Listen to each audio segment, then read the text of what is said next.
Hey, what's up?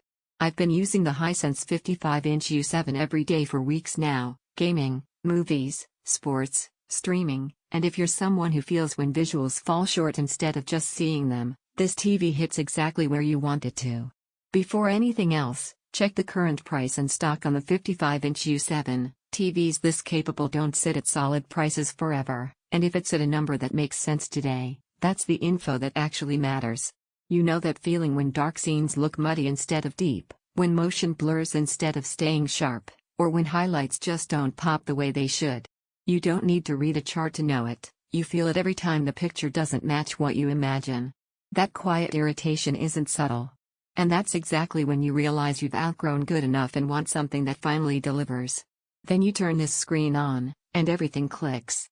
Once you feel this level of performance, contrast that actually shows depth, colors that stay balanced instead of washed out, motion that flows at high refresh without blur, everything weaker suddenly feels like you're compromising again.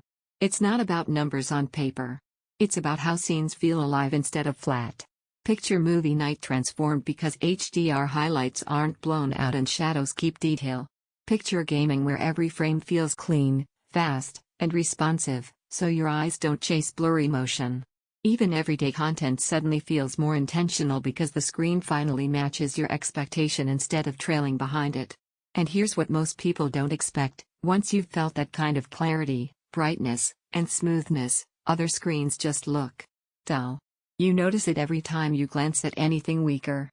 That's the kind of ownership pride that sticks with you. It changes how you judge every screen after it. Let's keep it real. This is a 55-inch panel. It wants space and attention, not to be hidden. It's built for people who actually want the visuals to matter, not just exist. You feel deeper contrast that draws you in, you feel motion that stays crisp and fluid, you feel vibrant, balanced colors that hold detail, you feel immersion that matches the content, you feel excitement every time you press play. It's bigger than basic, entry-level screens, it's performance-oriented, not minimal. At some point, you stop scrolling through every bland comparison and just choose the screen that already feels right in your gut. Don't let this be one of those upgrades you delay and regret later. Check the current price and stock now, and if it matches what you want, go with the TV that finally makes every moment you watch feel worth it.